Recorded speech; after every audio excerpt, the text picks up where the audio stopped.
السلام علیکم ورحمۃ اللہ وبرکاتہ۔ اسلام ایک حقیقت ہے چینل میں آپ کو خوش آمدید کہتا ہوں۔ امید کرتا ہوں کہ آپ تمام لوگ خیر و عافیت سے ہوں گے، خوش اور خرم ہوں گے۔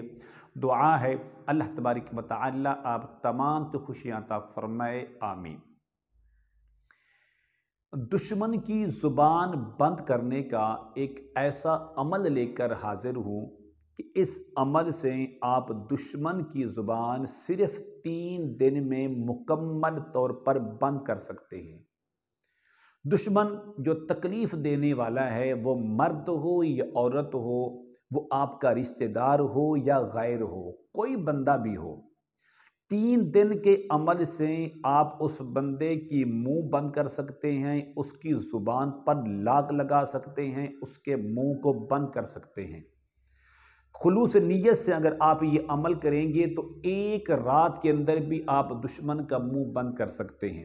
عمل بتانے سے پہلے اگر آپ نے ابھی تک میرے چینل کو سبسکرائب نہیں کیا تو ضرور کر لیں تاکہ میری آنے والی ہر ویڈیو آپ کو بآسانی ملتی رہے۔ عمل کیا ہے؟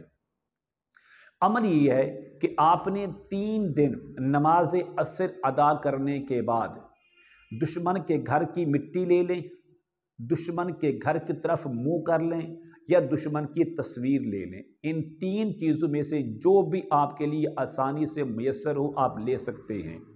بہتر کیا ہے کہ آپ اس کی تصویر پر ہی عمل کریں۔ عصر کی نماز کے بعد جب آپ اس کے منہ بند کرنے کے لیے، اس کی تکلیف سے بچنے کے لیے، اس کی زبان پر لگام لگانے کے لیے عمل کر رہے ہیں تو آپ نے اول آخر درود شریف نہیں پڑھنا، بلکہ قرآن کریم کی یہ جو آیت ہے صم بکم عمی فہم لا یرجعون، آپ نے دشمن کا تصور کر کے اس کی تصویر پر، اس کی مٹی پر یا اس کے گھر کی طرف منہ کر کے آپ نے اس کو پڑھنا ہے، صرف اور صرف 41 بار پڑھنا ہے، 41 بار۔ جب آپ اس کو پڑھ لیں گے، پڑھنے کے بعد کوئی دعا نہیں مانگنی، کچھ نہیں کرنا، صرف آپ پڑھتے جائیں، دل میں تصور کرتے جائیں کہ یا اللہ مجھے اس کے شر سے محفوظ فرما، اس کی زبان کی تکلیف سے مجھے محفوظ فرما۔ 3 دن عمل کریں، انشاءاللہ اس کی زبان ایسی بند ہوگی کہ ہمیشہ وہ آپ کا ادب کرے گا، آپ کی عزت کرے گا اور آپ سے نرم لہجے سے پیش آئے گا۔ امید کرتا ہوں کہ میری یہ کاوش آپ کو ضرور پسند آئے گی۔ میرے چینل کو سبسکرائب کریں، اس ویڈیو کو لائک اور شیئر ضرور کیا کریں۔ السلام علیکم ورحمۃ اللہ وبرکاتہ۔